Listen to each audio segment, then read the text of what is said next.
Okay, so have you ever, um, like walked into a job interview Yeah. and just like felt this wave of like, I don't belong here. Bro, yeah. Yeah, it's like, you put on like, your best outfit and Yeah. you've practiced all the, the things to say, Yeah. but it's like the vibe is just off. Right. And I think for a lot of neurodivergent people in the UK, that feeling is like their everyday reality. Yeah, it is, unfortunately. And it's something that, like we need to talk about more, because recent studies have shown that a crazy amount, like half of neurodivergent job seekers in the UK, they've dealt with bias from like recruiters and hiring managers. Well, at like 50%, that's huge. It is. It's a problem. Yeah, and that's exactly what we're diving into today. Okay, cool. We found this really interesting article from Insurance Times, and it's all about this big UK insurer called Zurich UK.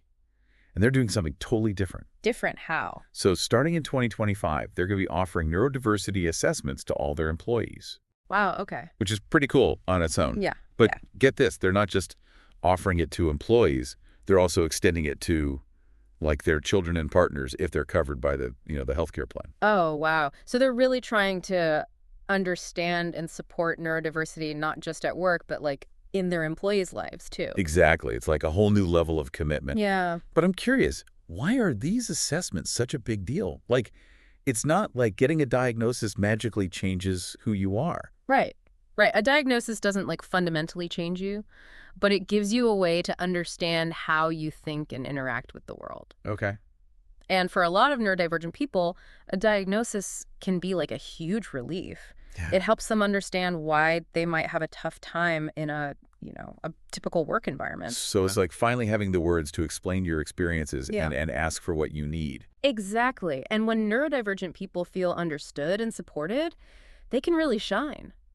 Like Zurich UK found that after getting a diagnosis, 54% of neurodivergent adults felt more secure in their jobs. Okay, that makes sense. And a crazy 64% said their mental health got better. Wow. Those numbers really show that when people feel seen and accepted for who they are, they can do amazing things. Yeah. But let's go back to those challenges that neurodivergent job seekers face. Okay. We're talking about bias that can be really obvious, like getting rejected just because Yeah. you mentioned you have a condition. Yeah, for sure. Like that 31% we talked about earlier, people getting their applications tossed just because they were upfront about their neurodiversity. It's just wrong. It is. Yeah. But then there's also this sneaky kind of bias that hides behind vague ideas about like communication style or team fit. It makes you wonder, like, what does good communication even mean? It's like this loaded term, and it's often based on these unspoken rules that don't make sense for everyone. Yeah, totally. Those subjective criteria can be a huge roadblock for neurodivergent people. They might communicate or interact differently, but those differences don't mean they can't do the job well. It feels like we're talking about like a system problem here, not just a few bad apples. Yeah, you're spot on. It's about realizing that traditional hiring, with all its emphasis on fitting in and acting a certain way, it's often stacked against neurodivergent people. So how do we fix it? Is it enough for companies to just offer assessments and call it a day? It's a start, but definitely not the whole solution. The good thing is Zurich UK seems to get this. They're also doing a bunch of other things to make a more inclusive work environment. Okay, like what? Spill the tea. Okay, so they're doing autism awareness training for all hiring managers and employees to tackle unconscious bias and build a more understanding workplace. Okay, love that. They're even going as far as making sensory maps of their workspaces. Sensory maps, what are those? Picture this. It's a map that shows you all the spots in the workplace where there might be like bright lights or loud noises or strong smells. Interesting. So neurodivergent people can use these maps to navigate their workspace in a way that like reduces sensory overload and helps them feel more comfortable and focused. It's so smart and practical. It shows that they're really thinking about the actual experiences of their neurodivergent employees. Right. And it's not just about the physical space. They're also working on getting rid of that subjective language from job descriptions so they're clearer and focus on the skills you actually need for the role. This is starting to sound like a company that's actually walking the walk. They're taking real steps to make a difference. But beyond these actions, what kind of bigger change do we need to see in workplaces in general? We need to ditch this idea that there's only one right way to think, work, or communicate. Okay. Neurodiversity isn't a bad thing, it's a good thing. It brings a whole bunch of different perspectives, skills, and problem-solving styles to the table. So instead of trying to force square pegs into round holes, we should be building workplaces where all shapes are welcome and appreciated for what they bring. But how do we turn awareness into action? What can companies actually do to create this inclusive culture? That's a really important question, and it's one that deserves its own deep dive. But the key takeaway is that real change needs a multi-pronged approach. It's about addressing individual needs, tackling systemic bias, and transforming the overall workplace culture. All right, so we've talked about the tough stuff that neurodivergent individuals face at work and how Zurich UK is trying to shake things up. But what about the individual themselves? That's a great transition. That's exactly where we'll pick up in the next part of our deep dive. We'll explore how people, neurodivergent or not, can understand and use their unique strengths to navigate the working world and build careers that they actually love. You know, it's really cool to see a company like Zurich UK really taking the lead on this whole neurodiversity thing. But it also kind of makes you wonder, what about everyone else? Like, is Zurich just like this outlier? Are other companies doing anything? Well, that's the big question, right? Zurich's doing some awesome stuff, but they're just one company. We need to see this kind of commitment to inclusivity everywhere, not just in a few places. Yeah, totally. Yeah. So how do we make that happen? Like, how do we go from these isolated examples to like real widespread change? Okay, well, first off, I think we got to change the way we talk about neurodiversity. Okay, how so? Instead of focusing on like what people struggle with, we should be highlighting the unique strengths and perspectives they bring to the table. So that's saying, right? Different doesn't mean less than. Exactly. And in fact, those differences can be a huge source of innovation and creativity. Like, think about problem solving. Yeah. Someone with a neurodivergent brain might approach a problem in a totally unexpected way Right. and end up with a breakthrough that a more neurotypical person might never have even thought of. It's like having a whole bunch of different tools in your toolbox. Yeah. You wouldn't try to build a house with just a hammer, right? You need different tools for different jobs. And it's the same with thinking styles. That's a great analogy. So when you have a team with people who think in different ways, you're way better equipped to handle different challenges and come up with more creative solutions. Absolutely. It sounds like embracing neurodiversity isn't just the right thing to do ethically, Yeah. but it's also like a smart business move. Yeah. You know, companies that can think outside the box and adapt quickly, those are the ones that are going to thrive. 100%. Especially in today's world where knowledge is everything. Companies need people who can see things differently. Yeah. That's what drives real innovation. Okay, so we've established that neurodiversity is good for business, but it's not just about profits, right? Right. There's a human element here that we can't ignore. Oh, absolutely. At the end of the day, it's about creating a world where everyone feels valued and respected for who they are, no matter how their brain works. It's about building workplaces where people can be themselves without feeling like they have to hide or suppress parts of who they are.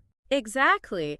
And when people feel safe and accepted, they can unlock their true potential. They can focus on their strengths, contribute their unique talents, and achieve things they never thought possible.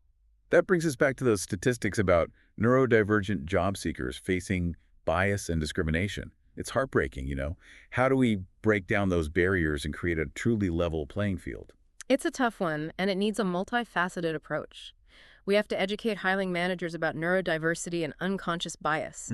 And we need to create hiring processes that are inclusive and don't penalize people for thinking or communicating differently. And we need to move beyond just tolerating neurodiversity. We have to celebrate it, see it as a strength, not a weakness. You got it. We need to change the narrative both in companies and in society as a whole. We need to move away from this medical model of neurodiversity that sees it as something to be fixed or cured. And embrace a more social model that recognizes it as just a natural part of human diversity. Exactly. It's about creating a world where everyone feels like they belong, regardless of how their brain is wired. You know, while Zurich UK is definitely a leader in this space, they're not the only ones. There are other companies out there doing some really interesting work in this area. Totally. Companies like Microsoft and SAP have been doing some great work with autism hiring programs.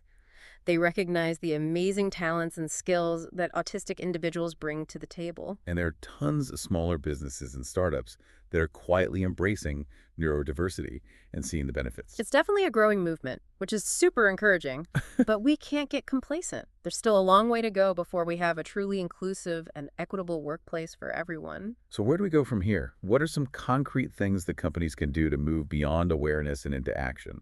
Well, first and foremost, education is key. Companies need to train their employees on what neurodiversity is, how to recognize unconscious bias, and how to create a more inclusive workplace. It's not just about checking a box.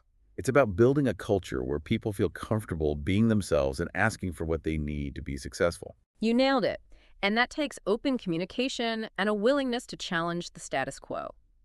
Companies need to be willing to change their policies and practices to meet the needs of a diverse workforce. That might mean offering flexible work arrangements, creating sensory-friendly workspaces, or rethinking traditional hiring processes. Exactly. There's no one-size-fits-all solution. It's about recognizing that what works for one person might not work for another. So it's about creating a workplace where everyone feels valued, respected, and empowered to do their best work. Absolutely. And that's a win-win for everyone, not just neurodivergent individuals. When people feel like they belong and can use their talents, the whole organization benefits. But it's not just about companies, right? Individuals have a part to play in this too. So what can our listeners do in their own lives and careers to embrace and advocate for neurodiversity? That's such a good question. And it's the perfect segue into the final part of our deep dive. We'll be talking about how to identify your own strengths, navigate the working world, and create a career that truly aligns with your values and goals. So we've talked a lot about the big stuff, like, companies and systems and how society needs to change. Right. But what about like the individual person? Where do you fit into all of this? Yeah, that's where the real work begins, right? We can talk all day about inclusive workplaces, Yeah. but in the end, it's up to each person to figure out how to thrive in the world as it is. So how does someone, neurodivergent or not, figure out what their strengths are and use them to like build a career that they actually enjoy? Well, it starts with knowing yourself. Hmm. Take some time to think about those times when you felt really engaged at work, Okay. like you were totally in the zone and energized. I love that feeling. Right. What were you doing in those moments? What kind of tasks or projects made you feel that way? And I guess on the flip side, when have you felt like totally drained or frustrated at work? Exactly. Think about what factors contributed to those negative feelings, too. So it's like looking for patterns, Yeah. like figuring out what makes you tick. By analyzing those patterns, you can start to see your natural strengths and preferences. Maybe you're someone who thrives in a super structured environment with clear deadlines. Or maybe you do your best work when you have lots of creative freedom. It's like putting together a puzzle. Yes. The more you understand about how you think and work, the better you'll be at finding a work environment that really suits you. Exactly. And that fit doesn't always have to mean like finding the perfect company or job title. Sometimes it's about advocating for yourself within your current role. Hmm. Are there tasks you could delegate or projects you could take on that would let you use your strengths more? So it's about taking charge of your own career path. And that's true for anyone, whether they're neurodivergent or not. Absolutely. We all have our strengths and weaknesses. Hmm. The important thing is to know what yours are and look for opportunities that let you shine. But what if you're feeling stuck? Like, what if you're in a job or an industry that just doesn't seem to value what you bring to the table? Then it might be time to think about making a change. That could mean looking for a different role within your company, Yeah. or maybe exploring a new industry, or even starting your own business. It's like you have to be willing to take a chance and step outside your comfort zone. And sometimes taking that leap of faith can lead you to amazing discoveries about yourself and what you're capable of. I love that. It's about embracing the journey and being Yeah. open to learning and growing along the way. Right. And remember, there are resources out there to help you on that journey. Like what? What kind of resources? Well, there are organizations specifically designed to support neurodivergent people in the workplace. They offer career coaching, skills training, and some even help with job placement. That's great. And don't forget about online communities. There are forums and groups and social media networks where people share their experiences, offer advice, and connect with others who understand what it's like to navigate the working world with a neurodivergent brain. It's like finding your people, the ones who get you and can support you along the way. Ex- And I think it's so important to remember that you're not alone in this. There are millions of people out there who are neurodivergent, and each one has something unique and valuable to offer. Absolutely. And as we continue to challenge stereotypes and celebrate neurodiversity, the world becomes a more inclusive and welcoming place for everyone. So as we wrap up this deep dive, what's the one thing you want our listeners to take away from all of this? Embrace your strengths. Don't be afraid to ask for help when you need it. And always be true to yourself. Because the world needs your unique perspective and the incredible things you have to offer. Thanks for joining us on this journey of discovery. Until next time, keep diving deep.